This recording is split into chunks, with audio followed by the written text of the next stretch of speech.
What is going on, YouTube? So just got done with my Texas football preview, and I'm now doing my Texas Tech football preview. So out of the Big 12, they went 4-5 in conference last year, 7-6 overall, and heading into a 2016 season where expectations are pretty similar to 2015. They returned the same quarterback, new running back, a lot of the same players along the defense, but I'm not sure if that's even really a good thing for Texas Tech at this point. Defense that's struggled mightily for a long time. So go ahead and start with my three key players. First one's the most obvious one. That's Patrick Mahomes. So coming back for his junior season at Texas Tech, had a fantastic season last year. One of the best statistical quarterbacks in college football, and just one of the best quarterbacks in college football overall. I expect nothing less than a 4,000-yard season, maybe even 40 plus touchdowns passing. Once again, he is a very good quarterback, and he's in a good system for putting up a lot of points. He has a couple receivers coming back that are familiar: Reginald Davis, Ian Sadler, Dylan Cantrell, Cameron Batson, just a few to name. And has another player coming back that I'm going to get into right now, which is most likely their starting running back for this year, and that is Justin Stockton. So with DeAndre Washington gone, who honestly was the heart and soul of this offense last year, it's Justin Stockton's time to step up. Very, very fast running back, also has the ability to catch the ball out of the backfield.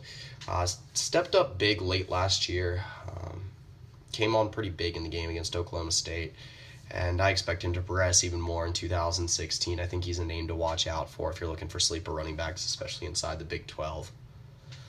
So get on to my third key player, and I've got Devontae Hinton, linebacker for Tech's defense. And he'll be starting aside a couple guys in Colin Hill and Malik Jenkins that have been on this Tech defense for a few years now.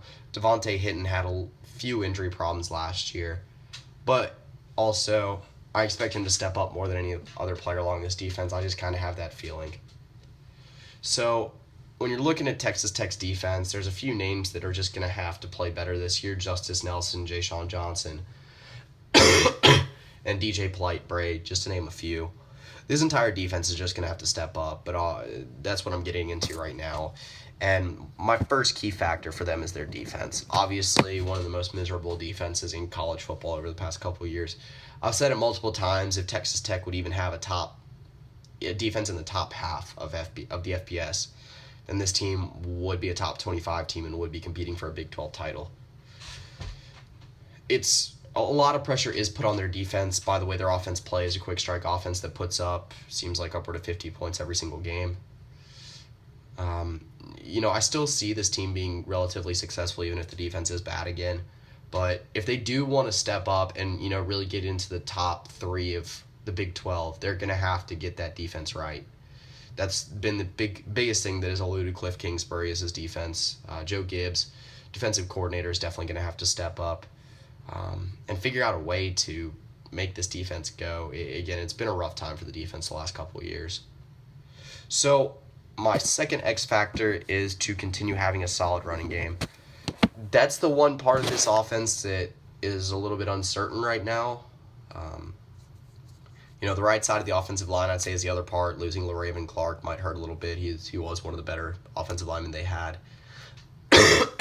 And outside of Tony Morales and Balin Brown, they are breaking in three rather inexperienced players along the offensive line. Justin Murphy got some looks last year at right guard. I can't remember if he was a starter or not, though.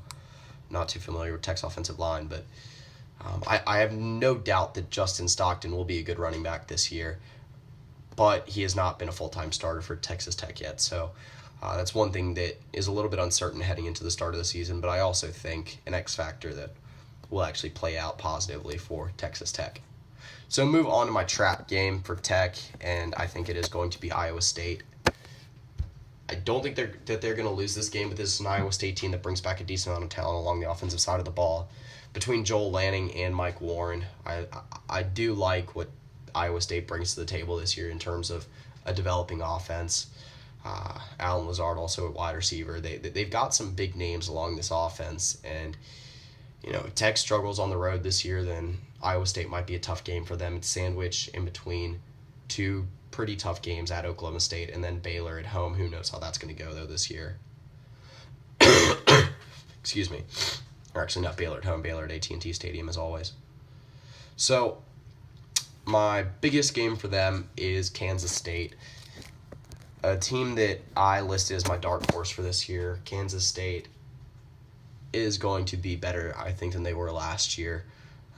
Not a bad Kansas State team last year, but they did get railed in their bowl game against Arkansas. Then again, every Big 12 team that played a SEC team did struggle pretty mightily in bowl games.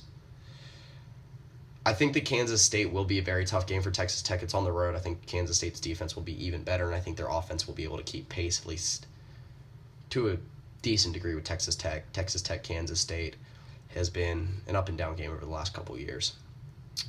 So, getting into my record prediction for Texas Tech, and I think they will go 8-5. Slightly better than last year. I don't think that the way Texas Tech is going right now, they have the ability to win more than 8 games. Again, if the defense steps up, then that'll be great. They'll be a top 25 team. Like I said, if they can get into the top half of FBS defenses, this team will be very dangerous. But while this team can score with anyone, their defense is horrible. Anyone can score on their defense as well. I personally think they will not... they might come close, but I don't think they're going to beat any of the top 3 teams in the Big 12 this year between TCU, OU, and Oklahoma State. I don't think they're going to be able to beat Kansas State either. And then I also think either West Virginia or Baylor will be able to oust them also. But I think most of their schedule is pretty manageable. It's very, very reasonable. They come out of their first 4 games 4-0. It's a Texas Tech team that normally starts very well. 2-3 years ago in the 2013 season, they started out 7-0. Looked like they would be the class of the Big 12. They do have some decently tough tests out of conference at Arizona State and Louisiana Tech at home, possibly 2 bowl teams this year. But that pretty much concludes it for my Texas Tech football preview. Like I said, it's pretty straightforward with Tech. Offense very good, defense not so much. If defense steps up, then this will be a very good team. If not, then they will be very similar to the last couple of years. But anyway, that's pretty much it. See ya.